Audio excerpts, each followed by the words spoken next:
Akashvani Hassan radio doctor. ಆತ್ಮೀಯ ಕೇಳುಗರಿಗೆಲ್ಲ ನಮಸ್ಕಾರ. ನಿಮ್ಮೆಲ್ಲರಿಗೂ ಇಂದಿನ ರೇಡಿಯೋ ಡಾಕ್ಟರ್ ಕಾರ್ಯಕ್ರಮಕ್ಕೆ ಪ್ರೀತಿಯ ಸ್ವಾಗತ. ಕೇಳುಗರೆ, ಇಂದಿನ ಕಾರ್ಯಕ್ರಮದಲ್ಲಿ ಸ್ಥೂಲಕಾಯಕ್ಕೆ ಕಾರಣಗಳು, ಪರಿಣಾಮಗಳು ಹಾಗೂ ಚಿಕಿತ್ಸೆ ಕುರಿತು ಮಾಹಿತಿ ಕೇಳೋಣ. ಮಾಹಿತಿ ಮಾಡಿಕೊಡಲಿದ್ದಾರೆ ಡಾಕ್ಟರ್ ಸಮರ್ಥ್ ಸೋಮನಾಥ್. ಇವರೊಂದಿಗೆ ಸುಜಾತಾ ಎಫ್ ತಳವಾರ್.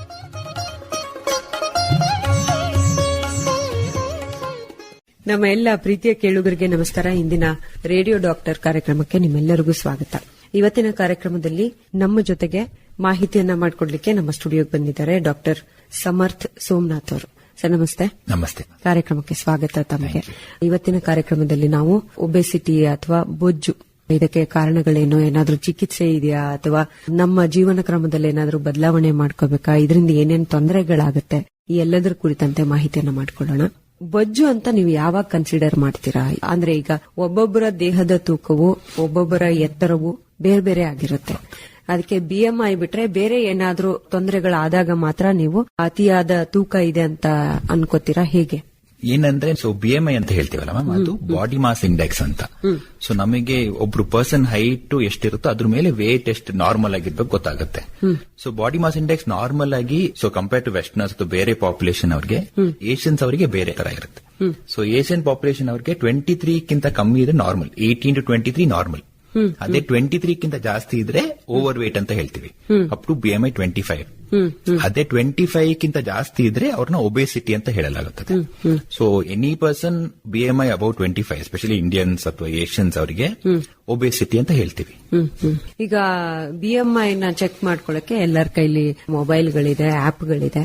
ಹೇಗೆ ಸರ್ ಅದು ಹೇಗೆ ಲೆಕ್ಕ ಹಾಕ್ಬೇಕು? ಸೊ ಅದು ನಮ್ದು ಹೈಟ್ ಬೈ ವೇಟ್ ಬರುತ್ತೆ ಮ್ಯಾಮ್. ಸೊ ನೀವು ಎಷ್ಟು ಹೈಟ್ ಇದ್ದೀರಾ ಅದ್ರ ಮೇಲೆ ಮೀಟರ್ಸ್ ಬಲ್ಲಿ ಪ್ಲಸ್ ವೇಟ್ ಇನ್ ಕೆಜಿಸ್, ಅದ್ರ ಮೇಲೆ ಕ್ಯಾಲ್ಕುಲೇಟ್ ಮಾಡ್ತೀವಿ. ಆಪ್ ಬರುತ್ತೆ BMIಗೆ, ಅಥವಾ ಸುಮ್ಮನೆ ಆನ್ಲೈನ್ ಬರೀ BMI ಕ್ಯಾಲ್ಕುಲೇಟರ್ ಹಾಕಿದ್ರೆ ಬರುತ್ತೆ. ಸೊ ನಿಮ್ ಹೈಟ್ಗೆ ಎಷ್ಟು ವೇಟ್ ಇರ್ಬೇಕು ಗೊತ್ತಾಗುತ್ತೆ. ಬಟ್ ಅದು ಒಂದೇ ಅಂದ್ರೆ ನಾರ್ಮಲ್, ಅದು ಸುಮ್ಮನೆ ಅಂದ್ರೆ ನಮ್ಗೆ ಸ್ಕ್ರೀನ್ ಮಾಡಕ್ಕೆ ಅದು ಈಸಿ, ಬಟ್ ಅದೊಂದೇ ಇಲ್ಲ, ಬೇರೆ ಮೆಥಡ್ಸ್ ಇರುತ್ತೆ. ನಮ್ಗೆ ಒಂದು ವೇಸ್ಟ್ ಹಿಪ್ ರೇಷಿಯೋ ಅಂತ ಕ್ಯಾಲ್ಕುಲೇಟ್ ಮಾಡ್ತೀವಿ. ಸೊ ಒಬ್ರು ಪರ್ಸನ್ ಅವ್ರಿಗೆ ಎಷ್ಟು ವೇಸ್ಟ್ ಅಂದ್ರೆ ಅವರು ವೇಸ್ಟ್ ಮತ್ತೆ ಹಿಪ್ ರೇಷಿಯೋ ಕ್ಯಾಲ್ಕುಲೇಟ್ ಮಾಡ್ತೀವಿ. ಸೊಂಟದ ಸುತ್ತಳತೆ. ಮತ್ತೆ ಇನ್ನೊಂದು ವೇಸ್ಟ್ ಸರ್ಕಂಫರೆನ್ಸ್ ಅಂತ ಬರುತ್ತೆ. ಸೊ ಅವ್ರದ್ದು ವೇಸ್ಟ್ ಸರ್ಕಂಫರೆನ್ಸ್ ತುಂಬಾ ಜಾಸ್ತಿ ಇದ್ರೆ ಅದನ್ನು ಒಬೆಸಿಟಿ ಅಂತ ಹೇಳಲಾಗುತ್ತದೆ. ಮತ್ತೆ ಇನ್ನೊಂದಂದ್ರೆ ಈಗ ತುಂಬಾ ಮೆಷಿನ್ಸ್ ಅಂದ್ರೆ ನಮ್ಗೆ ಮೆಥಡಾಲಜಿ ಇದೆ. ಒಂದು ಡೆಕ್ಸಾ ಸ್ಕ್ಯಾನ್ ಅಂತ ಇದೆ. ಮತ್ತೆ MRI ಅಲ್ಲಿ ನಮ್ಗೆ ಎಷ್ಟು ಫ್ಯಾಟ್ ಇದೆ ಗೊತ್ತಾಗುತ್ತೆ, ಅಥವಾ ನಿಮ್ ಸ್ಕಿನ್ ಫೋಲ್ಡ್ ಅಲ್ಲಿ ಎಷ್ಟು ಫ್ಯಾಟ್ ಇದೆ ಗೊತ್ತಾಗುತ್ತೆ. ಸೊ ಸ್ವಲ್ಪ ಜನ ಈ ಅಥ್ಲೀಟ್ಸ್ ಅವ್ರದೆಲ್ಲ ವೇಟ್ ಜಾಸ್ತಿ ಇರ್ತಾರೆ, ಹಂಗಂತ ಹೇಳ್ಬಿಟ್ಟು ಅವ್ರು ಓವರ್ ವೇಟ್ ಅಥವಾ ಒಬೆಸಿಟಿ ಅಂತ ಹೇಳ ಕಾಣಿಸಲ್ಲ. ಸೊ ಅದೇನೆ, ಅದಕ್ಕೆ ಈ ತರ ಬೇರೆ ಮೆಥಡ್ಸ್ ಇರುತ್ತೆ ಚೆಕ್ ಮಾಡೋದಕ್ಕೆ. ಅಂದ್ರೆ ಬರೀ BMI ಅಂತ ಅಲ್ಲ. ಸೊ ಈ ತರ ವೇಸ್ಟ್ ಹಿಪ್ ಸರ್ಕಂಫರೆನ್ಸ್, ಡೆಕ್ಸಾ ಸ್ಕ್ಯಾನು ಅಥವಾ MRI ಸ್ಕ್ಯಾನ್ ಅಲ್ಲೂ ನಮ್ಗೆ ವೇಟ್ ಅಂದ್ರೆ ಅವ್ರ ಫ್ಯಾಟ್ ಎಷ್ಟಿದೆ, ಪರ್ಸೆಂಟೇಜ್ ಇದೆ ಗೊತ್ತಾಗುತ್ತೆ. ತೂಕ ಹೆಚ್ಚಿಗೆ ಆಗೋದು ಮತ್ತೆ ಕಡಿಮೆ ಆಗೋದು ಇದೆಲ್ಲ ಬಹಳ ಸಹಜ. ಕೆಲವು ಸಂದರ್ಭಗಳಲ್ಲಿ ಹೆಚ್ಚಿಗೆ ಆಗುತ್ತೆ, ಸಂತೋಷಕ್ಕೆ ಹೆಚ್ಚಿಗೆ ಆಗುತ್ತೆ, ಅಥವಾ ನಮ್ಮ ಚಟುವಟಿಕೆ ಕಡಿಮೆ ಆದಾಗ ಹೆಚ್ಚಿಗೆ ಆಗುತ್ತೆ, ಮತ್ತೆ ಕಡಿಮೆ ಆಗುತ್ತೆ. ಈ ಸಣ್ಣ ಆಗೋದು, ದಪ್ಪ ಆಗೋದು, ಮತ್ತೆ ಪ್ರೆಗ್ನೆನ್ಸಿ ಟೈಮ್ ಅಲ್ಲಿ ಹೆಣ್ಮಕ್ಳಿಗೆ ಸ್ವಲ್ಪ ಜಾಸ್ತಿ ಆಗುತ್ತೆ, ಆಮೇಲೆ ಮತ್ತೆ ಕಡಿಮೆ ಆಗುತ್ತೆ. ಈ ತರದ್ದು ಹೆಚ್ಚಾಗೋದು ಕಡಿಮೆ ಆಗೋದು ಇದ್ದೇ ಇರುತ್ತೆ. ನಾವು ಅದೊಂದು ಕಾಯಿಲೆ ಅಂತ ಯಾವಾಗ ಕಂಡುಹಿಡ್ಕೋಬೇಕು? ಈಗ ದಪ್ಪ ಆದ ತಕ್ಷಣ ಯಾರು ಆಸ್ಪತ್ರೆಗೆ ಬರಲ್ಲ. ಸ್ವಲ್ಪ ದಪ್ಪ ಆಗಿದ್ದಾರೆ, ಚೆಬ್ಬಿ ಆಗಿದ್ದಾರೆ, ಚಂದ ಇದ್ದಾರೆ, ಇದನ್ನೇ ನೋಡ್ತೀವಿ. ಗುಂಡ್ಗೆ ಕಳಕಳೆಯಾಗಿದ್ದಾರೆ, ಆ ತರದೆಲ್ಲ ನಮ್ಮ ಸಮಾಜದಲ್ಲಿ ಮಾತುಗಳು ಇದೆ. ದಪ್ಪ ಇರೋದೇ ಒಂದು ಅಪರಾಧದ ಭಾವನೆ ಅನ್ನೋ ತರದ್ದು ಈಗ ನಮ್ಮ ಟಿವಿ ಮತ್ತೆ ಮಾಧ್ಯಮಗಳು ಹೆಚ್ಚಾಗಿ ನಮ್ಮ ಸಾಮಾಜಿಕ ಜಾಲತಾಣಗಳೆಲ್ಲ ಬಂದ ಮೇಲೆ ಹೆಚ್ಚಾಗಿದೆ ಅಂತ ಅನ್ನಿಸ್ತಿದೆ. ನನಗೆ ಗೊತ್ತಿಲ್ಲ, ನಾನು ತಪ್ಪಿರಬಹುದು. ಅಂದ್ರೆ ಏನಾಗುತ್ತೆ ಅಂದ್ರೆ ಮ್ಯಾಮ್, ಸೊ ನಮ್ಗೆ ಒಂದು ಓವರ್ ವೇಟ್ ಒಬೆಸಿಟಿ ಅಂತ ಹೇಳ್ತೀವಲ್ಲ, ಅದು ನಿಮ್ಗೆ ಮುಂದಕ್ಕೆ ಕಾಯಿಲೆಗಳು ಹೆಚ್ಚಾಗುತ್ತದೆ ಅದರಿಂದ. ಸೊ ನಿಮ್ಗೆ ಓವರ್ ವೇಟ್ ಅಥವಾ ಒಬೆಸಿಟಿ ಇದ್ರೆ ನಿಮ್ಗೆ ಡಯಾಬಿಟೀಸ್ ಬರೋದು, ಹೈಪರ್ ಟೆನ್ಷನ್ ಬರೋದು, ಕೊಲೆಸ್ಟ್ರಾಲ್, ಮತ್ತೆ ಈಗ ಫ್ಯಾಟಿ ಲಿವರ್ ಅಂತ ಕೇಳ್ತಾ ಇದ್ದೀರಾ. ಸೊ ಎಲ್ಲಾರ್ಗೂ ಅದು ತುಂಬಾ ಹೆಚ್ಚಾಗುತ್ತಿದೆ. ಅದರಿಂದ ನಾವು ಅಂದ್ರೆ ನಿಮ್ಗೆ ಬರೀ ವೇಟ್ ಜಾಸ್ತಿ ಇದೆ ಅಂತಲ್ಲ, ಅಂದ್ರೆ ನಾರ್ಮಲ್ ತುಂಬಾ ಜನಕ್ಕೆ ವೇಟ್ ಜಾಸ್ತಿ ಇರೋ ಅವರು ಹೆಲ್ತಿ ಆಗಿರ್ತಾರೆ, ಬಟ್ ಮುಂದಕ್ಕೆ ಈ ತರ ಕಾಯಿಲೆಗಳು ಹೆಚ್ಚಾಗುತ್ತದೆ. ಅದಕ್ಕೆ ನಾವು ಅವರಿಗೆ ಇವಾಗಿಂದನೇ ಸ್ವಲ್ಪ ಎಕ್ಸರ್ಸೈಸ್, ಡಯಟ್ ಮಾಡಿದ್ರೆ ಮುಂದಕ್ಕೆ ಈ ತರ ತೊಂದರೆಗಳು ಬರೋದಿಲ್ಲ ಅಂತ. ಇವಾಗಿಂದನೇ ಅಂದ್ರೆ ಯಾವ ಏಜ್ ಇಂದ? ಏಜ್ ಈಗ childhood obesity is such a big burden ಇಂಡಿಯಾದಲ್ಲಿ. So India is the second largest ಒಬೆಸಿಟಿಲಿ. After China we come second. ಮಕ್ಕಳಲ್ಲಿ ನೋಡಿದ್ರೆ ಆಲ್ಮೋಸ್ಟ್ 14 ಮಿಲಿಯನ್ ಒಬಿಸಿಟಿ ಇದ್ದಾರೆ, 40 ಮಿಲಿಯನ್ ಕಿಂತ ಜಾಸ್ತಿ ಓವರ್ ವೇಟ್ ಇದ್ದಾರೆ ಬರೀ ಮಕ್ಕಳಲ್ಲಿ. ಈ ಪೀಡಿಯಾಟ್ರಿಷಿಯನ್ ಅವ್ರು ಕೇಳಿದ್ರೆ ಅವ್ರು ಹೇಳ್ತಾರೆ, ಅಂದ್ರೆ ಈಗಿನ ಫುಡ್ ಪ್ಯಾಟರ್ನ್ಸ್ ಮತ್ತೆ ಈಗ ಎಲ್ಲಾರು ಜಂಕ್ ಫುಡ್ ತಿನ್ನೋದು ಪ್ಲಸ್ ಎಕ್ಸರ್ಸೈಸ್ ತುಂಬಾ ಕಮ್ಮಿ ಅವ್ರಿಗೆ. ಪ್ಲಸ್ ಎಲ್ಲಾರು ಫೋನ್ ಅಥವಾ ಟ್ಯಾಬ್ ಗಳು ನೋಡೋದು. ಸೊ ಹಂಗಾಗಿ ಅದರಿಂದ ತುಂಬಾ ಒಂಥರ ಈ ಲೈಫ್ ಸ್ಟೈಲ್ ಚೇಂಜಸ್ ಆಗಿದೆ. ಸೊ ಅದರಿಂದ ಚೈಲ್ಡ್ಹುಡ್ ಒಬೆಸಿಟಿ ಸಚ್ ಬಿಗ್, ಅಂದ್ರೆ ಮಕ್ಕಳಲ್ಲೇ ಒಬೆಸಿಟಿ ಬರ್ತದೆ ಈಗ. ಸೊ ಏಜ್ ಅಂತ ಏನೂ ಇಲ್ಲ ಮ್ಯಾಮ್. ಸೊ ನೀವು ಚಿಕ್ಕ ವಯಸ್ಸಿಂದಾನೇ ಡೆಫಿನೆಟ್ಲಿ ಎಕ್ಸರ್ಸೈಸ್ ಡಯಟ್ ಮಾಡ್ಲೇಬೇಕು. ಆದಷ್ಟು ತರಕಾರಿ ಹಣ್ಣು ತಿನ್ನೋದು, ಮತ್ತೆ ಜಂಕ್ ಫುಡ್ ಅವಾಯ್ಡ್ ಮಾಡೋದು, ಮತ್ತೆ ಹೆಲ್ದಿ ಆಗಿರೋದು. ಅಂದ್ರೆ ನಿದ್ದೆ ಚೆನ್ನಾಗಿ ಮಾಡ್ಬೇಕು, ಸ್ಟ್ರೆಸ್ ಕಮ್ಮಿ ಮಾಡ್ಬೇಕು.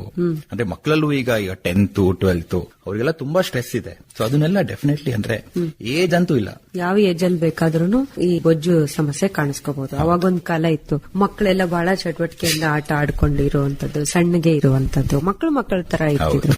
ಈಗ ಮಕ್ಕಳು ಸ್ವಲ್ಪ ದೊಡ್ಡವ್ರ ತರ, ವಯಸ್ಸಾದವ್ರ ತರ ಅದೆಲ್ಲ ಇದೆ. ಸರ್, ಏನ್ ಕಾರಣಗಳಿರ್ಬೋದು? ಈಗ ಒಂದು ಅತಿಯಾಗಿ ತಿನ್ನೋದು ಸ್ಟ್ರೆಸ್ ಅಂತ ಹೇಳಿದ್ರೆ, ಅದನ್ನ ಬಿಟ್ಟರೆ ಬೇರೆ ಏನಿರುತ್ತೆ ಸರ್ ಒಂದು ನಮ್ಮ ಭಾರತದಂತ ದೇಶದಲ್ಲಿ? ಡೆಫಿನೆಟ್ಲಿ ಭಾರತದಲ್ಲಿ ಯು ಸಿ ನಮ್ದು 1980s 1990s ಆದ್ಮೇಲೆ ಸೊ ಒಂದು ನಮ್ದು ಜೆನೆಟಿಕ್ ಅಂತ ಹೇಳ್ತೀವಲ್ಲ ಮ್ಯಾಮ್. ಸೊ ನಮ್ ಜೆನೆಟಿಕ್ ಪ್ಯಾಟರ್ನ್ ಹೆಂಗಿತ್ತು ಅಂದ್ರೆ, ಈಗ ಮುಂಚೆ ನಮ್ದು ಏಷ್ಯನ್ ಫಿನೋಟೈಪ್ ಅಂತ ಬರುತ್ತೆ. ಸೊ ಥಿನ್ ಫ್ಯಾಟ್ ಫಿನೋಟೈಪ್ ಅಂತ ಹೇಳ್ತೀವಿ. ಸೊ ನಾವು ನೋಡಲಿಕ್ಕೆ ಸಣ್ಣ ಇರ್ತೀವಿ, ಅಂದ್ರೆ ಸ್ಟ್ರಕ್ಚರ್, ಸ್ಕೆಲೆಟಲ್ ಸ್ಟ್ರಕ್ಚರ್ ಸಣ್ಣ ಇದೆ, ಆದ್ರೆ ನಮ್ದು ಫ್ಯಾಟ್ ಅಂಶ ತುಂಬಾ ಜಾಸ್ತಿ. ಸೊ ವಿಸರಲ್ ಫ್ಯಾಟ್ ಎಲ್ಲ ತುಂಬಾ ಜಾಸ್ತಿ ಇರುತ್ತದೆ. ಹಂಗಾಗಿ ಏನಾಗುತ್ತೆ, ನಮ್ದು ಆಕ್ಚುಲಿ ನಾವು ಬರೀ ಪರ್ಸನ್ ಹೈಟ್ ವೇಟ್ ನೋಡಿದ್ರೆ ಅವ್ರು ಆಕ್ಚುಲಿ ನಾರ್ಮಲ್ ಆಗೂ ಇರ್ಬೋದು, ಬಟ್ ಅವ್ರ ಫ್ಯಾಟ್ ಪರ್ಸೆಂಟೇಜ್ ಕ್ಯಾಲ್ಕುಲೇಟ್ ಮಾಡಿದ್ರೆ ಅವ್ರ ಫ್ಯಾಟ್ ತುಂಬಾ ಜಾಸ್ತಿ ಇರ್ತದೆ. ಯಾಕದು? ಅಂದ್ರೆ ನಮ್ದು ಜೀನ್ಸ್. ಇವಾಗ ಏನಾಗಿದೆ, ಅರ್ಬನೈಸೇಷನ್ ತುಂಬಾ ಜಾಸ್ತಿ ಆಗಿದೆ. ಪ್ಲಸ್ ಈ ಸಿಡೆಂಟರಿ ಲೈಫ್ ಸ್ಟೈಲ್ ಅಂತ ಅಂತೀವಲ್ಲ, ಜನರು ಮುಂಚೆ ಚೆನ್ನಾಗಿ ಓಡಾಡ್ತಾ ಇದ್ರು, ಹೆಲ್ದಿಯಾಗಿ ತಿಂತಾ ಇದ್ರು, ಫ್ರೆಶ್ ಫುಡ್. ಇವಾಗೆಲ್ಲ ಬರೀ ಅಂದ್ರೆ ಪ್ರಿಸರ್ವೇಟಿವ್ಸ್ ತುಂಬಾ ಯೂಸ್ ಮಾಡ್ತಾರೆ, ಪ್ಲಸ್ ಎಲ್ಲ ಫ್ರೈಡ್ ಐಟಮ್ಸ್ ಆ ತರ ಜಾಸ್ತಿ ತಿನ್ನೋದು. ಫ್ರೈಡ್ ತಿನ್ನೋದು ಒಂಥರ ಶ್ರೀಮಂತಿಕೆ ತರ ಆಗಿದೆ ಈಗ. ಅಂದ್ರೆ ಈವನ್ ಪರ್ ಕ್ಯಾಪಿಟಲ್ ಇನ್ಕಮ್ ತುಂಬಾ ಜಾಸ್ತಿ ಆಗಿದೆ. ಸೊ ಅದನ್ನು ಒನ್ ಆಫ್ ದ ರೀಸನ್ಸ್ ಅಂತ ಹೇಳ್ತಾ ಆಗುತ್ತೆ. ಸೊ ನಮ್ಗೆ ಜಾಸ್ತಿ ಅಂದ್ರೆ ಸಂಪಾದಿಸಿದಷ್ಟು ಸೊ ಏನಾಗುತ್ತೆ, ನಿಮ್ಗೆ ಸ್ಪೆಂಡ್ ಮಾಡೋದು ಅಷ್ಟೇ ಕೆಪಾಸಿಟಿ ಜಾಸ್ತಿ ಆಗುತ್ತೆ. ನಿಮಗೆ ಮುಂಚೆ ಆದ್ರೆ ಮಂತ್ಲಿ ಒನ್ಸ್ ಕರ್ಕೊಂಡು ಹೋಗೋರು, ಇವಾಗ ಡೈಲಿ ಹೊರಗಡೆ ಕರ್ಕೊಂಡು ಹೋಗ್ತಾರೆ, ಅಥವಾ ವೀಕ್ಲಿ ಒನ್ಸ್ ಅವ್ರು ಕರ್ಕೊಂಡು ಹೋಗ್ತಾರೆ. ಅವಾಗ ಏನಾಗುತ್ತೆ, ಪ್ಲಸ್ ನಿಮ್ಮ ತರ ಲೈಫ್ ಸ್ಟೈಲ್ ಚೇಂಜಸ್. ಬರೀ ಕರ್ಕೊಂಡು ಹೋಗೋದಲ್ಲ, ಮನೆಗೂ ತರ್ತಾರೆ ವಾರಕ್ಕಾಗಷ್ಟು. ಇವಾಗಿನ ನಿಮ್ ಫೋನ್ ಇಂದಾನೆ ಆರ್ಡರ್ ಮಾಡಬಹುದು. ಹೌದು, ಕುಂತಲೇ ಬರುತ್ತೆ, ರಾತ್ರಿ ಎಷ್ಟೊತ್ತಿಗೆ ಬೇಕಾದ್ರೂ ಬರುತ್ತೆ. ಹೌದು. ಪ್ಲಸ್ ಇವನ್ ಗ್ರೋಸರೀಸ್ ಹಂಗೆ ಅಲ್ವಾ, ಈಗ ನಮ್ಗೆ ಬರೀ ಫುಡ್ ಅಲ್ಲ, ಇವನ್ ಗ್ರೋಸರೀಸ್ ಏನ್ ಬೇಕಾದ್ರೂ ಫುಡ್ ಇದು ಆಪ್ ಇಂದಾನೆ ಹೇಳ್ಬೋದು. ಸೊ ಹಂಗಾಗಿ ಅಂದ್ರೆ ತುಂಬಾ ಬದಲಾವಣೆ ಆಗುತ್ತದೆ.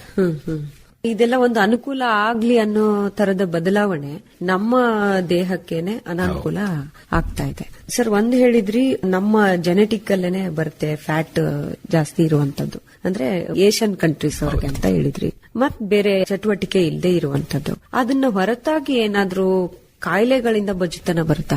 Definitely ma'am. ಸೊ ನಿಮ್ಗೆ ಒಂದು ತುಂಬಾ ಕಾಯಿಲೆಗಳಿಂದನೂ, ಅಂದ್ರೆ ಒಂದು ಥೈರಾಯ್ಡ್ ಇರ್ಬೋದು, ಹೈಪೋಥೈರಾಯ್ಡ್ ಇಂದ ಸ್ವಲ್ಪ ವೇಟ್ ಜಾಸ್ತಿ ಆಗ್ತದೆ. ಇನ್ನೊಂದು ಕಶಿಂಗ್ ಸಿಂಡ್ರೋಮ್ ಅಂತ ಇದೆ, ಮತ್ತೆ ಇನ್ನೊಂದು PCOD ಅಂತ ಕೇಳಿರ್ಬೋದು. ಸೊ ಪಾಲಿಸ್ಟಿಕ್ ಓವೇರಿಯನ್, ಅದರಿಂದನೂ ಸ್ವಲ್ಪ ವೇಟ್ ಜಾಸ್ತಿ ಆಗೋ ಚಾನ್ಸಸ್ ಇರುತ್ತೆ. ಮತ್ತೆ ತುಂಬಾ ಜೆನೆಟಿಕ್ ಕಾಸಸ್ ಇದೆ. ಸೊ ಜೆನೆಟಿಕ್ ಕಾರಣ ಅಂದ್ರೆ ಮಕ್ಕಳಲ್ಲಿ ಬರುವಂತದ್ದು ಕಾಯಿಲೆಗಳು, ಅದು ತುಂಬಾ ಜೆನೆಟಿಕ್ ಸಿಂಡ್ರೋಮ್ಸ್ ಇಂದ ಬರುತ್ತದೆ. ಅದರಿಂದ ಏನಾಗುತ್ತೆ, ಸೊ ಮಕ್ಕಳು ಹುಟ್ಟಿರ್ಬೇಕಾದ್ರೆ ಸ್ವಲ್ಪ ಓವರ್ ವೇಟ್ ಇರ್ತಾರೆ. ಸೊ ಅದೇನು ಮಾಡಕ್ಕಾಗಲ್ಲ, ಅಂದ್ರೆ ಅದು ಬರೀ ಅವ್ರ ಲೈಫ್ ಸ್ಟೈಲ್ ಇಂದ ಅಂತಲ್ಲ, ಅಂದ್ರೆ ತುಂಬಾ ಜನಕ್ಕೆ ಅದು ಜೀನ್ಸ್ ಇಂದಾನೆ ಬಂದಿರುತ್ತೆ. ಸೊ ತುಂಬಾ ಜೆನೆಟಿಕ್ ಡಿಸಾರ್ಡರ್ಸ್ ಪ್ಲಸ್ ಈ ತರ ಡಿಸಾರ್ಡರ್ಸ್ ಎಲ್ಲ ಅಂದ್ರೆ ತೂಕ ಹೆಚ್ಚಾಗುತ್ತದೆ. ಈಗ ತೂಕ ಹೆಚ್ಚಾದಾಗ ಮಕ್ಕಳಿಂದ ಹಿಡಿದು ನಡು ವಯಸ್ಸಿನವರಿಂದ ಹಿಡಿದು ಎಲ್ಲರನ್ನ ತಗೋಣ, ಯುವಕರಿಂದ ಹಿಡಿದು ತೂಕ ಹೆಚ್ಚಾಗಿದೆ ಅಂತ ಗೊತ್ತಾಗಬೇಕು ಅಂದ್ರೆ ಕಾಯಿಲೆಗಳು ಬಂದಾಗ್ಲೇನೆ ಆಸ್ಪತ್ರೆಗೆ ಬರ್ತಾರೆ. ಇಲ್ಲಾಂದ್ರೆ ನಡ್ಕೊಂಡು ಹೋಗ್ತಿದ್ರೆ ಸ್ವಲ್ಪ ದಪ್ಪ ಆಗಿದೆ ನಡೀತದೆ ಅಂತ ಅನ್ಕೊಂಡು ಸುಮ್ನೆ ಇರ್ತಾರೆ. ಏನೇನ್ ಸಮಸ್ಯೆಗಳಾಗುತ್ತೆ ಈ ಅತಿಯಾದ ತೂಕದಿಂದ? ಸಾಮಾನ್ಯವಾಗಿ ಮಕ್ಕಳಲ್ಲಿ ಏನಾಗುತ್ತೆ, ವಯಸ್ಕರಲ್ಲಿ ಏನಾಗುತ್ತೆ? ಅವ್ರದ್ದು ಫಿಸಿಕಲ್ ಆಕ್ಟಿವಿಟಿ ಕಮ್ಮಿ ಆಗಕ್ಕೆ ಶುರು ಆಗುತ್ತೆ. ಅಂದ್ರೆ ಅವರು ಈಗ ಸಪೋಸ್ ಅವ್ರ ಫ್ರೆಂಡ್ಸ್ 1-2 ರೌಂಡ್ ರನ್ ಮಾಡಿದ್ರೆ ಇವರಿಗೆ ಅಷ್ಟೊಂದು ರನ್ ಮಾಡಕ್ ಆಗ್ತಾ ಇರಲ್ಲ, ಸುಸ್ತಾಗುತ್ತೆ ಬೇಗ. ಪ್ಲಸ್ ಅವರು ಆಕ್ಟಿವ್ ಅಂದ್ರೆ ಫಿಸಿಕಲಿ ಆಕ್ಟಿವ್ ಅಂತ ಹೇಳ್ತೀವಲ್ಲ, ಅಥವಾ ಅವೇರ್ನೆಸ್, ಅಲರ್ಟ್ನೆಸ್ ಎಲ್ಲ ಕಮ್ಮಿ ಆಗುತ್ತೆ. ಅಂದ್ರೆ ಅವ್ರು ಸ್ವಲ್ಪ ಒಂದೇ ಕಡೆ ಕೂತಿರೋದು, ಜಾಸ್ತಿ ಅಲರ್ಟ್ ಇರಲ್ಲ. ಪ್ಲಸ್ ಸ್ಟಡೀಸ್ ಅಲ್ಲೂ ತುಂಬಾ ಸತಿ ರಿಫ್ಲೆಕ್ಟ್ ಆಗುತ್ತೆ ಅದು. ಸೊ ಸಿಂಪ್ಟಮ್ಸ್ ಯೂಶಲಿ ಒಬೆಸಿಟಿಲಿ ತುಂಬಾ ಕಮ್ಮಿ. ಅದಕ್ಕೆ ಸ್ಕ್ರೀನ್ ಮಾಡಬೇಕು ಅಂತ ಹೇಳ್ತೀವಿ. ಎಸ್ಪೆಷಲಿ ಈ ಮಕ್ಕಳ ಏಜ್ ಅಲ್ಲಿ ಅಥವಾ ಈವನ್ ಟೀನೇಜ್ ಆದ್ಮೇಲೆ ಅಡಾಲಸೆನ್ಸ್ ಅಲ್ಲಿ ತುಂಬಾ ಜನಕ್ಕೆ ಏನೂ ಸಿಂಪ್ಟಮ್ಸ್ ಬರಲ್ಲ. ಬಟ್ ಅದನ್ನ ಅವ್ರಿಗೆ ಅವೇರ್ನೆಸ್ ಬರಬೇಕು. ನಾನು ಸ್ವಲ್ಪ ದಪ್ಪ ಆಗ್ತಾ ಇದ್ದೀನಿ, ಅಂದ್ರೆ ನಂದು ಫ್ರೆಂಡ್ಸ್ ಅಥವಾ ನನ್ನ ಏಜ್ ಗ್ರೂಪ್ ಗಿಂತ ನಾನು ಸ್ವಲ್ಪ ದಪ್ಪ ಆಗಿದ್ದೀನಿ, ಅಥವಾ ಪೇರೆಂಟ್ಸ್ ಅವ್ರಿಗೂ ಸ್ವಲ್ಪ ಗೊತ್ತಾಗಬೇಕು. ಈಗ ಮಕ್ಕಳು ಹುಟ್ಟಿದಾಗ ಒಂದ್ ಚಾರ್ಟ್ ಕೊಡ್ತಾರೆ ಸರ್, ಈ ವಯಸ್ಸಿಗೆ ಇಷ್ಟಿರ್ಬೇಕು ಅಂತ. ಅದು ಹೆಚ್ಚಾದಾಗ ಆಸ್ಪತ್ರೆಗೆ ತೋರಿಸ್ಬೇಕಾ ಅಥವಾ ಅವರೇ ಏನಾದ್ರೂ ಮನೆಯಲ್ಲಿ ಇವಾಗ ಎಲ್ಲಾ ಪೀಡಿಯಾಟ್ರಿಷಿಯನ್ಸ್ ಎಲ್ಲಾರ್ಗೂ ಈಗ ಸ್ಕ್ರೀನ್ ಮಾಡ್ತಾರೆ. ಸೊ ನಿಮ್ದು ಹೈಟ್, ವೇಟ್, ಪರ್ಸೆಂಟೈಲ್ ಅಂತ ಬರುತ್ತಲ್ಲ. ಸೊ ಒಬೇಸಿಟಿ ಅಂದ್ರೆ ನಿಮ್ ಏಜ್ ಗ್ರೂಪ್ ಅಲ್ಲಿ ಅಬೌವ್ 95th ಪರ್ಸೆಂಟೈಲ್ ಅಂತ ಬಂದ್ರೆ ನೀವು ಒಬೇಸಿಟಿ, ಎಸ್ಪೆಷಲಿ ಚೈಲ್ಡ್ ಒಬೇಸಿಟಿ.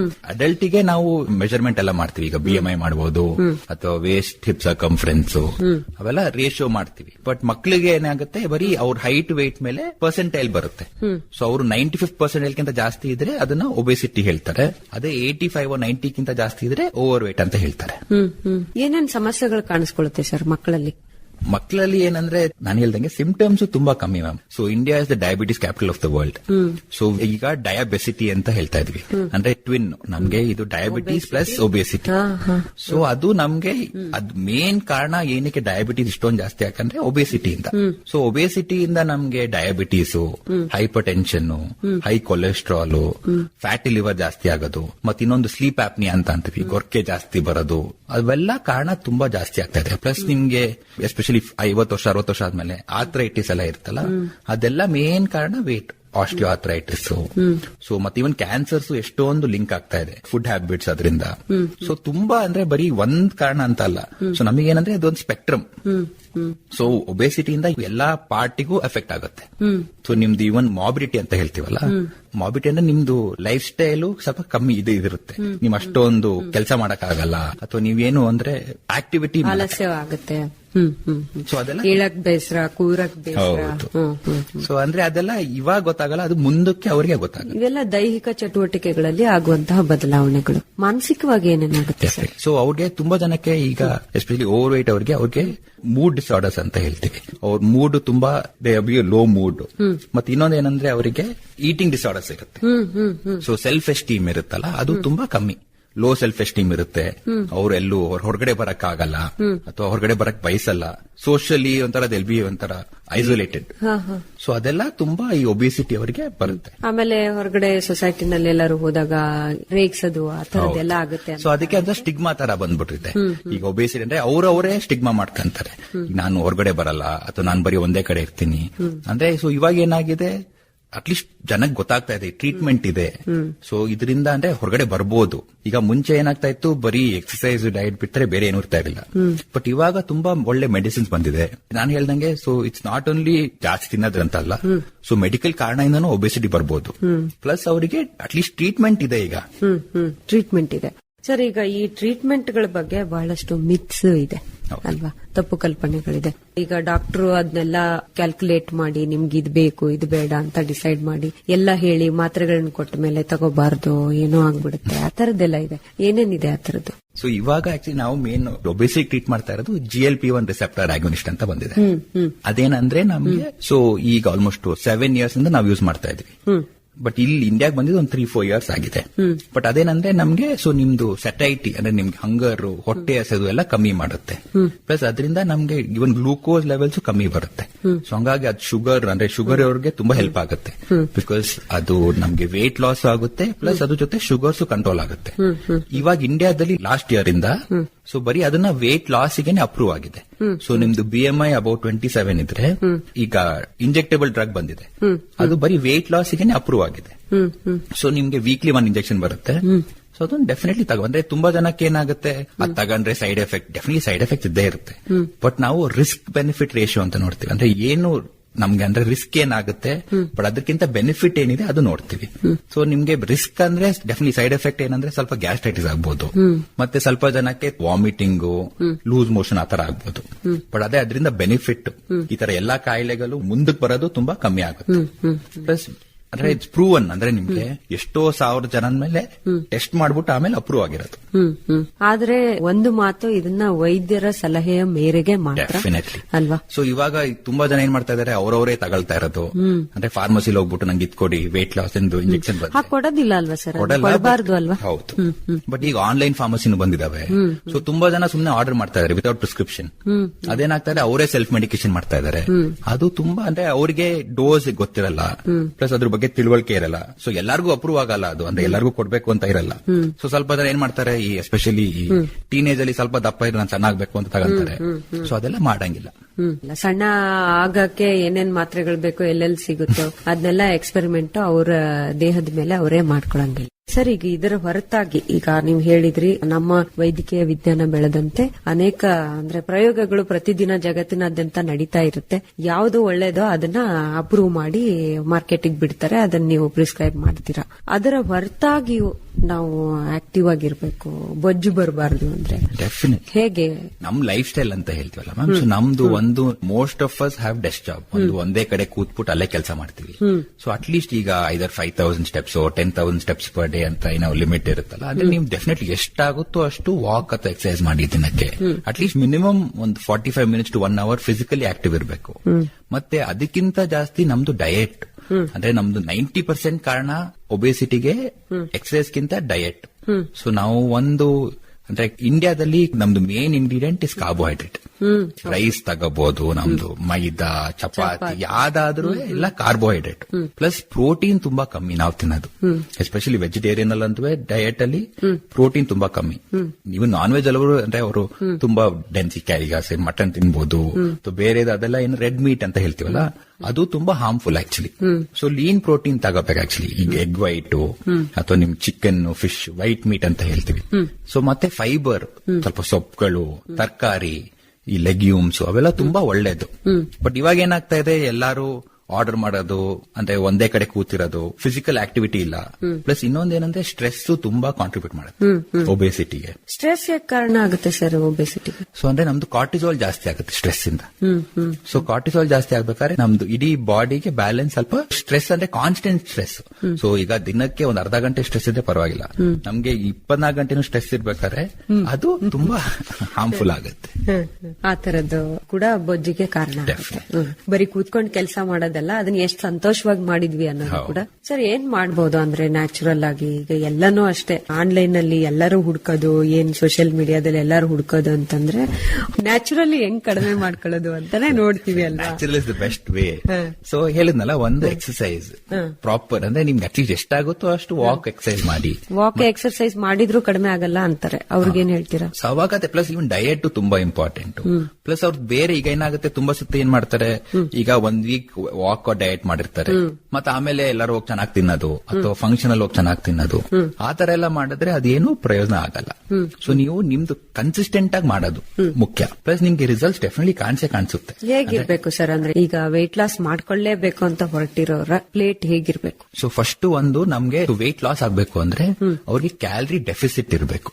ಅಂದ್ರೆ ಅವ್ರು ಏನು ತಿಂತಾ ಇದಾರೆ ಅದಕ್ಕಿಂತ ಜಾಸ್ತಿ ಅದನ್ನ ಖರ್ಚು ಮಾಡಿರ್ಬೇಕು. ಅಂದ್ರೆ ಎನರ್ಜಿ ಕ್ಯಾಲರಿ ಎಕ್ಸ್ಪೆಂಡಿಚರ್ ಜಾಸ್ತಿ ಇರಬೇಕು. ಸೊ ಈಗ ಸಪೋಸ್ ಅವರು 1000 ಕ್ಯಾಲರೀಸ್ ತಿಂದಿರ್ತಾರೆ ಅಂತ ತಿಳ್ಕೊಳ್ಳಿ, ಅದಕ್ಕಿಂತ ಜಾಸ್ತಿ ಎಕ್ಸ್ಪೆಂಡಿಚರ್ ಆಗಿರ್ಬೇಕು ಕ್ಯಾಲರಿ. ಸೊ ನಾವು ಯೂಶಲಿ ಪ್ರೋಟೀನ್ ರಿಚ್ ಡಯಟ್ ಅಂತ ಹೇಳ್ತೀವಿ. ಪ್ರೋಟೀನ್ ರಿಚ್ ಡಯಟ್ ಕಾರ್ಬ್ ಕಮ್ಮಿ ಮಾಡಬೇಕು, ಕಾರ್ಬೋಹೈಡ್ರೇಟ್ಸ್, ರೈಸು, ಇವನ್ ಚಪಾತಿ ಅಥವಾ ಮೈದಾ ಅವೆಲ್ಲ ಕಮ್ಮಿ ಮಾಡಬೇಕು. ಮತ್ತೆ ಇನ್ನೊಂದೇನಂದ್ರೆ ನಮ್ಗೆ ಈ ತರಕಾರಿಗಳು, ಫೈಬರ್. ಸರ್, ಈಗ ಮಾತಾಡ್ತಿದೀವಲ್ಲ, ಇಷ್ಟೊಂದು ಪ್ರೋಟೀನ್ ಬೇಡವೇ ಬೇಡವಾ ಅಂತ ಕೆಲವು ಬೇಡವೇ ಬೇಡ ನಮಗೆ ಅಂದ್ರೆ ನಮ್ಮ ರೀಜನ್ ಅವ್ರಿಗೆ ಬೇಡ ಅಂತೆಲ್ಲ ನ್ಯೂಟ್ರಿಷನಿಸ್ಟ್ ಈ ಸೋಷಿಯಲ್ ಮೀಡಿಯಾದಲ್ಲೆಲ್ಲ ಬಂದ್ ಹೇಳ್ತಿರ್ತಾರೆ. ಏನ್ ಹೇಳ್ತೀರಾ ವೈದ್ಯರಾಗಿ? ನಮಗೆ ಡೆಫಿನೆಟ್ಲಿ ಎಸ್ಪೆಷಲಿ ಒಬೇಸಿಟಿಗೂ ಅಥವಾ ಇವನ್ ಡಯಾಬಿಟೀಸ್ಗೂ protein is very important. Plus ನಿಮ್ಗೆ ಏಜ್ ಆಗ್ತಾ ಆಗ್ತಾ 40-50 ಇಯರ್ಸ್ ಆದ್ಮೇಲೆ ಸಾರ್ಕೋಪಿನಿಯಾ ಅಂತ ಹೇಳ್ತೀವಿ, ಅವರಿಗೆ ಮಸಲ್ ಲಾಸ್ ಆಗಕ್ ಶುರು ಆಗುತ್ತೆ. ಸೊ ಅವರಿಗೆಲ್ಲ ಡೆಫಿನೆಟ್ಲಿ ಪ್ರೋಟೀನ್ ಬೇಕೇ ಬೇಕು. ಪ್ರೋಟೀನ್ ಇಲ್ಲದೆ ನಮ್ಮ ಬಾಡಿ ಫಂಕ್ಷನ್ ಮಾಡಕ್ ಆಗಲ್ಲ. ಅಂದ್ರೆ ಕಾರ್ಬೋಹೈಡ್ರೇಟ್ಸ್ ಒಳ್ಳೇದು, ಡೆಫಿನೆಟ್ಲಿ ಕಾರ್ಬೋಹೈಡ್ರೇಟ್ಸ್ ತಿನ್ಲೇಬಾರ್ದು ಅಂತ ಹೇಳ್ತಲ್ಲ, ಬಟ್ ಅದನ್ನ ಕಮ್ಮಿ ಮಾಡಬೇಕು. ಪ್ರೋಟೀನ್ ಜಾಸ್ತಿ ಮಾಡ್ಬಿಟ್ಟು ಕಾರ್ಬೋಹೈಡ್ರೇಟ್ಸ್ ಕಮ್ಮಿ ಮಾಡಬೇಕು. ಪ್ಲಸ್ ಫ್ರೈಡ್ ಅಂದ್ರೆ ಫ್ಯಾಟಿ ಫುಡ್ಸ್ ಎಲ್ಲ ಇದೆಯಲ್ಲ, ಅವನ್ನ ಎಷ್ಟಾಗುತ್ತೋ ಅಷ್ಟು ಕಮ್ಮಿ ಮಾಡಬೇಕು. ಸೊ ನಾನು ಹೇಳೋದು protein rich, fibre rich, plus nuts ತಿನ್ಬೇಕು. ಈ ನಮ್ ಡ್ರೈ ಫ್ರೂಟ್ಸ್ ಅವು ತುಂಬಾ ಒಳ್ಳೇದು. ಈ ಮೆಡಿಟರೇನಿಯನ್ ಡಯಟ್ ಅಂತ ಹೇಳ್ತೀವಿ. ಸೊ ಅವು ಏನಂದ್ರೆ ನಮ್ಗೆ ಮೆಡಿಟರೇನಿಯನ್ ರೀಜನ್ ಅಲ್ಲಿ ಸೊ ಅವು ಫಾಲೋ ಮಾಡೋ ಡಯಟ್ ಏನಂದ್ರೆ ಒಂದು ನಟ್ಸ್ ಚೆನ್ನಾಗಿರುತ್ತೆ, ಇನ್ನೊಂದು ಸೀ ಫುಡ್ ಜಾಸ್ತಿ ತಿಂತಾರೆ, ಪ್ಲಸ್ ಆಯಿಲ್ ಯೂಸ್ ಮಾಡೋದು, ಈ ಆಲಿವ್ ಆಯಿಲ್ ಆತರ ಅಂದ್ರೆ ಹೆಲ್ದಿ ಆಯಿಲ್. ಸೊ ಹಂಗಾಗಿ ಅವ್ರ diet is world as one of the best diets in the world. So ಅದನ್ನ ಹೇಳ fibre rich, protein plus carbohydrates ಕಡಿಮೆ ಮಾಡಬೇಕು. ಸರ್, ಆದ್ರೆ ಇನ್ನೂ ಒಂದ್ ಮಾತಿದೆಯಲ್ಲ ಸರ್, ಈಗ ಲೋಕಲ್ ಸೀಸನಲ್ ಅಂತ ಹೇಳ್ತಾರಲ್ವಾ. ಈಗ ನಮ್ಮ ಹಾಸನ್ನೇ ತಗೊಳ್ಳೋಣ. ಹಾಸನಲ್ಲಿ ಲೋಕಲ್ ಆಗಿ ಬೆಳೆಯುವಂತದ್ದು ಮತ್ತೆ ಸೀಸನಲ್ ಏನ್ ಬೆಳೀತಾರೆ ಇದನ್ನೇ ನಾವು ಹೇಗೆ ಅಂದ್ರೆ ಈಗ ನಮ್ಮಲ್ಲಿ ರಾಗಿ ಮತ್ತೆ ಭತ್ತ ಅವನ್ನ ಇನ್ಕ್ಲೂಡ್ ಮಾಡ್ಕೊಂಡು ಹೇಗೆ ಬ್ಯಾಲೆನ್ಸ್ ಡಯಟ್ ಮಾಡಬಹುದು ಅಂದ್ರೆ ಇಲ್ಲಿ ಹೆಚ್ಚಾಗಿ ನಾನ್ ವೆಜ್ ಕೂಡ ಬಳಸ್ತಾರೆ. ಹೇಗಿರ್ಬೇಕು ಐದರ್ ರಾಗಿ ರೊಟ್ಟಿ ಅಥವಾ ರಾಗಿ ಮುದ್ದೆ ತುಂಬಾ ಒಳ್ಳೇದು. ನಾವೆಲ್ಲಾ ಡಯಾಬಿಟಿಕ್ಸ್ ಅವ್ರಿಗೂ ಅಥವಾ ಇವನು ವೇಟ್ ಲಾಸ್ ಅವ್ರಿಗೂ ರಾಗಿ ತುಂಬಾ ಒಳ್ಳೇದು. ಬಟ್ ಏನಂದ್ರೆ ಅದನ್ನು ಲಿಮಿಟ್ ಅಲ್ಲಿ, ಈಗ ಮುದ್ದೆಗಿಂತ ರಾಗಿ ರೊಟ್ಟಿ ತಿನ್ನೋದು ಹೆಲ್ಪ್ಫುಲ್. ಮುದ್ದೆ ಹಿಟ್ ಜಾಸ್ತಿ ಇರುತ್ತೆ, ಸೊ ಮುದ್ದೆ ಬದಲು ರಾಗಿ ರೊಟ್ಟಿ. ಮತ್ತೆ ಎಷ್ಟು ತಿಂತೀರಾ ಅದು ತುಂಬಾ ಇಂಪಾರ್ಟೆಂಟ್. ಈಗ ರಾಗಿ ರೊಟ್ಟಿ ಒಳ್ಳೇದಂತ ಹೇಳ್ಬಿಟ್ಟು 4-5 ರೊಟ್ಟಿ ತಿನ್ನಕ್ಕಾಗಲ್ಲ. ಸೊ ಅದನ್ನು ಲಿಮಿಟ್ ಅಲ್ಲಿ ತಿನ್ಬೇಕು. 2 ರೊಟ್ಟಿ ಪ್ಲಸ್ ಅದ್ರ ಜೊತೆ ಈಗ ಸೊಪ್ಪಿನ ಸಾರು ಅಥವಾ ಮೊಳಕೆ ಕಾಳಿನ ಸಾರು, ಪ್ಲಸ್ ಈ ನಾನ್ ವೆಜ್ ಅವ್ರಿಗೆ ಡೆಫಿನೆಟ್ಲಿ ಕೋಳಿ ಸಾರು, ಈ ನಾಟಿ ಕೋಳಿ ಸಾರು ಸೊ ಒಳ್ಳೇದು ಅದು ಆಕ್ಚುಲಿ. ಮತ್ತೆ ಮಟನ್, ರೆಡ್ ಮೀಟ್ ಸ್ವಲ್ಪ ಕಮ್ಮಿ ಮಾಡ್ಬೇಕು. ರೆಡ್ ಮೀಟ್ ಬೇಡ ಅಂತ ಹೇಳ್ತಾರೆ ಒಬೇಸ್ ಇರೋರು. ಡೆಫಿನೆಟ್ಲಿ ಒಬೇಸ್ ಅಥವಾ ಇವನ್ ಡಯಾಬಿಟಿಕ್ಸ್ ಅವ್ರಿಗೆ ನಾವು ರೆಡ್ ಮೀಟ್ ಹೇಳಲ್ಲ, ರೆಕಮೆಂಡ್ ಮಾಡಲ್ಲ. ಇದನ್ ಬಿಟ್ಟು ಸರ್, ಈಗ ನಮ್ಮ ಮನಸ್ಸು ಕೂಡ ಚೆನ್ನಾಗಿರೋದು ಅಷ್ಟೇ ಮುಖ್ಯ ಅಂತ ಹೇಳ್ತಾರೆ. ಮೆಂಟಲ್ ಹೆಲ್ತ್ ತುಂಬಾ ಇಂಪಾರ್ಟೆಂಟ್. ಹೇಗೆ ಈಗ ಎಕ್ಸರ್ಸೈಸ್ ಹೇಳಿದ್ರಿ, ಊಟ ಹೇಗಿರ್ಬೇಕು ಅಂತ ಹೇಳಿದ್ರಿ, ಮನಸ್ಸನ್ನ ಚೆನ್ನಾಗಿಟ್ಕೋಬೇಕು, ಸಂತೋಷವಾಗಿರ್ಬೇಕು ಅಂದ್ರೆ ಏನ್ ಮಾಡಬಹುದು? ಎಲ್ಲಾರ್ಗೂ ಅದೊಂದು ಸ್ಟ್ರೆಸ್ ಇದ್ದೇ ಇರುತ್ತೆ. ಏನ್ ಮಾಡ್ಬೇಕು? ನಾನ್ ಚೆನ್ನಾಗಿರ್ತೀನಿ, ನಾನ್ ಪೂಜೆ ಮಾಡ್ತೀನಿ, ನಾನ್ ಸ್ನಾನ ಮಾಡ್ತೀನಿ, ಟೆಂಪಲ್ಗೆ ಹೋಗ್ತೀನಿ, ಎಲ್ಲ ಹೇಳಿದ ಮೇಲೇನು ಸಮಸ್ಯೆಗಳಾಗುತ್ತೆ. ಹೇಗೆ? ಒಂದು ಸ್ವಲ್ಪ ಮೆಡಿಟೇಷನ್ ಮಾಡ್ಬೇಕು. ಅಟ್ಲೀಸ್ಟ್ ಡೈಲಿ ಒಂದು 10 minutes 15 minutes ಪ್ರಾಣಾಯಾಮ, ಮೆಡಿಟೇಷನ್. ಮುಂಚೆ ಮೆಂಟಲ್ ಹೆಲ್ತ್ ಗೆ ಅಷ್ಟೊಂದು ಇಂಪಾರ್ಟೆನ್ಸ್ ಕೊಡ್ತಾ ಇರಲಿಲ್ಲ, ಬಟ್ ಇವಾಗ ಮೆಂಟಲ್ ಹೆಲ್ತ್ ತುಂಬಾ ಅಂದ್ರೆ ಎಲ್ಲಾ ಇದಕ್ಕೂ ಕಾಯಿಲೆಗೂ ಮೆಂಟಲ್ ಹೆಲ್ತ್ ತುಂಬಾ ಇಂಪಾರ್ಟೆಂಟ್. ಸೊ ನಿಂಗೆ ಸ್ಟ್ರೆಸ್ ಇಂದ ಎಷ್ಟೊಂದು ಕಾಯಿಲೆ ಜಾಸ್ತಿ ಆಗ್ತಾ ಇದೆ. ಪ್ಲಸ್ ನಮ್ದು ಏನಾಗುತ್ತೆ, ಈಗ ಸೆಡೆಂಟ್ರಿ ಲೈಫ್ ಅಂದ್ರೆ ಮುಂಚೆ ಎಲ್ಲಾರು ಈಗ ಜಾಯಿಂಟ್ ಫ್ಯಾಮಿಲಿ ತರ ಇರ್ತಾ ಇದ್ರಿ. ಸೊ ಅವಾಗ ಏನಾಗ್ತಾ ಇತ್ತು, ನೀವು ಬೇರೆಯವ್ರ ಜೊತೆ ಮಾತಾಡ್ತಾ ಇದ್ರಿ. ಇವಾಗ ಒಂಥರ ಸೋಷಿಯಲಿ ಐಸೋಲೇಟೆಡ್ ಆಗಿರ್ತಾರೆ. ಸೊ ಅವರು ಯಾರ ಜೊತೆ ಫ್ರೆಂಡ್ಸ್ ಇರಲ್ಲ, ಫ್ಯಾಮಿಲಿನೂ ಯಾವಾಗ್ಲೂ ಒಂದ್ಸತಿ ಮೀಟ್ ಆಗ್ತಾರೆ. ಸೊ ಅದೇನಾಗುತ್ತೆ, ನಿಮ್ಗೆ ಸೋಷಿಯಲ್ ಇಂಟ್ರಾಕ್ಷನ್, ನಾವೆಲ್ಲ ಸೋಷಿಯಲ್ ಆನಿಮಲ್ಸ್ ಆಕ್ಚುಲಿ. ಸೊ ನಮಗೆ ಜನ ಜೊತೆ ಮಾತಾಡ್ಬಿಟ್ರೆ ಖುಷಿ ಬರುತ್ತೆ. ಸೊ ಇವಾಗ ಏನಾಗುತ್ತೆ, ನೀವು ಐಸೋಲೇಟ್ ಒಂದೇ ಕಡೆ ಒಬ್ಬರೇ ಮನೇಲಿ ಒಬ್ರು ಇಬ್ರು ಇದ್ಬಿಟ್ಟು ಅವಾಗ ಏನಾಗುತ್ತೆ, ನಿಮ್ಗೆ ಒಂಥರ ಹ್ಯಾಪಿನೆಸ್ ಇರಲ್ಲ. ಸೊ ಈಗ ಅಕ್ಕಪಕ್ಕ ಮುಂಚೆ ನಿಮ್ ಇಡೀ ರೋಡ್ ಅವ್ರು ಯಾರು ಇದ್ರೆ ಗೊತ್ತಿರ್ತಾ ಇದ್ರು, ಇವಾಗ ನಿಮ್ ಪಕ್ಕದ ಮನೇಲಿ ಯಾರಿದ್ದಾರೆ ಗೊತ್ತಿರಲ್ಲ. ಸೊ ಅದೇನಾಗುತ್ತೆ, ಮೆಂಟಲ್ ಹೆಲ್ತ್ ಗೆ ಡೆಫಿನೆಟ್ಲಿ ಈಗ ವರ್ಕ್ ತುಂಬಾ ಇಂಪಾರ್ಟೆಂಟ್ ಡೆಫಿನೆಟ್ಲಿ. ಬಟ್ ಬರೀ ವರ್ಕೇ ನನ್ನ ಲೈಫ್ ಅಂತ ಹೇಳಕ್ಕಾಗಲ್ಲ. ಜಗತ್ತಿನ ಬಹುಪಾಲು ಜನಸಂಖ್ಯೆಯನ್ನ ಹೊಂದಿರುವಂತಹ ನಮ್ಮ ಭಾರತ ದೇಶದಲ್ಲಿಯೇ ಈ ತರದ ಪರಿಸ್ಥಿತಿ ಇದೆ. ಆದ್ರೆ ನಮಗಿಂತ ಎಷ್ಟೋ ಪಟ್ಟು ಕಡಿಮೆ ಜನಸಂಖ್ಯೆ ಇರುವಂತಹ ಫಿನ್ಲ್ಯಾಂಡ್ ಎಲ್ಲ ಈ ಸಂತೋಷದ ಸೂಚ್ಯಂಕದಲ್ಲಿ ನಂಬರ್ 1 ಇದ್ದಾರೆ ಅಲ್ವಾ? ಏನು ಕೆಲ ಸಾಮಾಜಿಕ ಕಾರಣಗಳು ಇರುತ್ತೆ. ಪೊಲ್ಯೂಷನ್ ತುಂಬಾ ಮ್ಯಾಟರ್ ಆಗುತ್ತೆ. ಸೊ ನಮ್ಗೆ ಈಗ ನಮ್ ಭಾರತದಲ್ಲಿ ನೋಡಿದ್ರೆ ಆಲ್ಮೋಸ್ಟ್ ನಮ್ಗೆ ಕುಡಿಯೋ ನೀರು ಸ್ವಲ್ಪ ಪೊಲ್ಯೂಷನ್ ಇರ್ಬೋದು, ಗಾಳಿ ಪೊಲ್ಯೂಷನ್ ಇದೆ, ನಾವು ತಿನ್ನುವ ಆಹಾರಗಳು, ವೆಜಿಟೇಬಲ್ಸ್, ಫ್ರೂಟ್ಸ್ ಎಲ್ಲಾದ್ರಲ್ಲೂ ಪೊಲ್ಯೂಷನ್. ಅಂದ್ರೆ ರೀಸೆಂಟ್ ಆರ್ಟಿಕಲ್ ಬಂದಿತ್ತು ಬೆಂಗಳೂರಲ್ಲಿ, ಅದೆಷ್ಟೋ ವೆಜಿಟೇಬಲ್ಸ್ ಅಲ್ಲಿ ಹೆವಿ ಮೆಟಲ್ಸ್ ಇದೆ. ಸೊ ಅಂದ್ರೆ ನಮ್ಗೆ so all these factors come in to play. ಬರೀ ಒಂದ್ ಕಾರಣ ಇಂದ ಅಂತಲ್ಲ. ಸೊ ನಮ್ಗೆ ಒಂದು ಅಂದ್ರೆ ಈಗ ನಮ್ಗೆ ಆಸ್ ಅ ಹ್ಯೂಮನ್ ಬೀಯಿಂಗ್ ನಮಗೆ ಏನ್ ಬೇಕು, ಚೆನ್ನಾಗಿರೋ ಗಾಳಿ ಬೇಕು, ನೀರ್ ಬೇಕು, ಮತ್ತೆ ಚೆನ್ನಾಗಿರೋ ಜಾಗ ಬೇಕಾಗಿರೋದಲ್ವಾ, ಗಾಳಿ ಮತ್ತೆ ನೀರಿಲ್ದೆ ಪ್ಲಸ್ ಫುಡ್ ಚೆನ್ನಾಗಿರ್ಬೇಕು. ಸೊ ಈ 3 ಚೆನ್ನಾಗಿಲ್ಲ ಅಂದ್ರೆ ಡೆಫಿನೆಟ್ಲಿ ಅದು ಎಫೆಕ್ಟ್ ಆಗೇ ಆಗುತ್ತೆ. ಬೇರೆದೆಲ್ಲ ಚೆನ್ನಾಗಿದ್ದಾಗ್ಲೂ ನಮ್ಗೆ ತೊಂದರೆಗಳಾಗೋದು ಆಗೇ ಆಗುತ್ತೆ. ಅಂದ್ರೆ ಇದಕ್ಕೆ ಸಮಗ್ರವಾಗಿ ನಿಯಂತ್ರಣ ಮಾಡುವಂತಹ ಕ್ರಮಗಳು ಎಲ್ಲಾ ಕಡೆಯಿಂದ ಸಮರೋಪಾದಿಯಲ್ಲೇ ಆದಾಗ ಮಾತ್ರ ಈ ತರದ ಅಂದ್ರೆ ಒಳ್ಳೆ ಮನಸ್ಸಲ್ಲಿ ಒಳ್ಳೆ ದೇಹ ಇರುತ್ತೆ ಅಥವಾ ಒಳ್ಳೆ ದೇಹದಲ್ಲಿ ಒಳ್ಳೆ ಮನಸ್ಸಿರುತ್ತೆ, ಎರಡೂ ಹೇಳ್ತಾರಲ್ಲ, ಅದೆರಡೂ ಇದ್ದಾಗ ಮಾತ್ರ ಬದುಕು ಚೆನ್ನಾಗಿ ಹೋಗುತ್ತೆ ಅಂತ ಅನ್ಸುತ್ತೆ. ಸರ್, ಈಗ ಅದೊಂದು ಚಿಕಿತ್ಸೆ ಹೇಳಿದ್ರಲ್ಲ ಇತ್ತೀಚೆಗೆ ಬಂದಿರುವುದು, ಅದ್ರ ಜೊತೆಗೆ ಬೇರೆ ಏನಾದ್ರೂ ಇದೆಯಾ? ಅದು ಬರೀ ಆಡ್ ಆನ್ ಥೆರಪಿ ಅಷ್ಟೇ. ಅಂದ್ರೆ ನಿಮ್ಗೆ ಬರೀ ಒಬೆಸಿಟಿ ಅವರಿಗೆ ಅದೊಂದೇ ಇರೋದು. ಬಟ್ ಅದೇ ಡಯಾಬಿಟೀಸ್ ಅವ್ರದ್ದು ಇದೆ ಅಂತ ಅಂದ್ರೆ ಬೇರೆ ಚಿಕಿತ್ಸೆ ಇದಾವೆ. ಅಂದ್ರೆ ಈಗ ಡಯಾಬಿಟೀಸ್ ಅವರಿಗೆ ಟ್ಯಾಬ್ಲೆಟ್ಸ್ ಅಲ್ಲೂ ಸ್ವಲ್ಪ ಜನಕ್ಕೆ ವೆಯ್ಟ್ ಲಾಸ್ ಆಗುತ್ತೆ. ಅಂದ್ರೆ ನಾವು oral anti diabetic drugs add ಮಾಡ್ತೀವಲ್ಲ, ತುಂಬಾ ಜನಕ್ಕೆ ಅದರಿಂದನೂ ಸ್ವಲ್ಪ ವೆಯ್ಟ್ ಲಾಸ್ ಆಗ್ತಾರೆ. ಪ್ಲಸ್ ಈ GLP-1 ರಿಸೆಪ್ಟರ್ ಆಗನ್ಸ್ ಅಂತ ಹೇಳಿದ್ನಲ್ಲ, ಸೊ ಅದು ಇಂಜೆಕ್ಟೇಬಲ್ ಅಲ್ಲೂ ಇದೆ, ಟ್ಯಾಬ್ಲೆಟ್ ಅಲ್ಲೂ ಇದೆ, 2 ಫಾರ್ಮ್ ಅಲ್ಲೂ ಇದೆ. ಸೊ ಅದು ಎರಡರಿಂದನೂ ನಿಮ್ಗೆ ವೆಯ್ಟ್ ಲಾಸ್ ಆಗುತ್ತೆ. ಬಟ್ ಈಗ ಇಂಡಿಯಾದಲ್ಲಿ ಸದ್ಯಕ್ಕೆ ಬರೀ ಇಂಜೆಕ್ಟೇಬಲ್ ಅಲ್ಲಿ ಮಾತ್ರ ಅಪ್ರೂವ್ ಆಗಿರೋದು, ಬರೀ ಒಬೆಸಿಟಿಗೆ. ಆದ್ರೆ ಡಯಾಬಿಟಿಸ್ ಅವರಿಗೆ 2 ಅಪ್ರೂವ್ ಆಗಿದೆ. ಸೊ ಇದರಿಂದ ಅದು ಬರೀ ಆಡ್ ಆನ್ ಹೇಳಿದಂಗೆ. ಅಂದ್ರೆ ನಾವು ಫಸ್ಟ್ ಅವರಿಗೆ ಹೇಳೋದು ಡಯಟ್ ಮತ್ತೆ ಅವರು ಎಕ್ಸರ್ಸೈಸ್ ಮಾಡ್ಲೇಬೇಕು, ಅದ್ರ ಜೊತೆಗೆ ಇದನ್ನ ಹಾಕ್ತಿವಿ. ಅಂದ್ರೆ ಹಾಕಿದ ತಕ್ಷಣ ನಾನೇನು ಡಯಟ್ ಮಾಡೋದ್ ಬೇಡ, ನಾನು ಎಕ್ಸರ್ಸೈಸ್ ಮಾಡೋದ್ ಬೇಡ ಆತರ ಇಲ್ಲ. ಅಂದ್ರೆ ಇವೆರಡು ಮಾಡ್ಬಿಟ್ಟು ಅದ್ರ ಜೊತೆಗೆ ಇದು ಅಂದ್ರೆ ಅವ್ರಿಗೆ ಹೆಲ್ಪ್ ಆಗಕ್ಕೆ.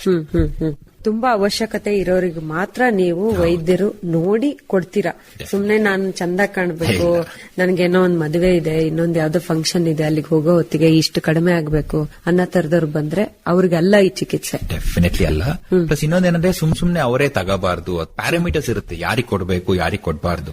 ಸೊ ನಮ್ ಕಡೆಯಿಂದ ಅಂದ್ರೆ ತುಂಬಾ ವೇಟ್ ಜಾಸ್ತಿ ಇರೋರಿಗೆ ಅಥವಾ ಅವರಿಗೆ ಹೆಲ್ತ್ ಪ್ರಾಬ್ಲಮ್ಸ್ ಇದೆ, ಈಗ ಬೇರೆ ಕಾಂಪ್ಲಿಕೇಶನ್ಸ್ ಇದೆ, ಅವ್ರಿಗೆ ಮಾತ್ರ ನಾವು ಕೊಡ್ತಾ ಇದೀವಿ. ಎಲ್ಲಾರ್ಗೂ ಕೊಡ್ಬೇಕು ಅಂತ ಇಲ್ಲ. ಪ್ಲಸ್ ಎಲ್ಲಾರು ತಗೊಳ್ಳಬಾರ್ದು.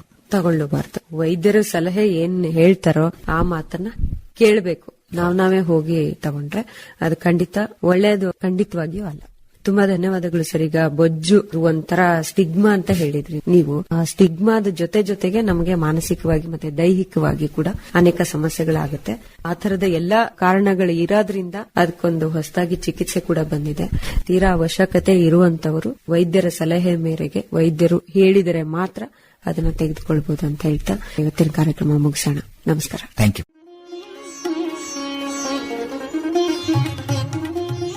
ರೇಡಿಯೋ ಡಾಕ್ಟರ್ ಕಾರ್ಯಕ್ರಮದಲ್ಲಿ ಇದುವರೆಗೆ ಸ್ಥೂಲಕಾಯಕ್ಕೆ ಕಾರಣಗಳು, ಪರಿಣಾಮಗಳು ಹಾಗೂ ಚಿಕಿತ್ಸೆ ಕುರಿತು ಮಾಹಿತಿ ಕೇಳಿದಿರಿ. ಮಾಹಿತಿ ಮಾಡಿಕೊಟ್ಟವರು ಡಾಕ್ಟರ್ ಸಮರ್ಥ್ ಸೋಮನಾಥ್.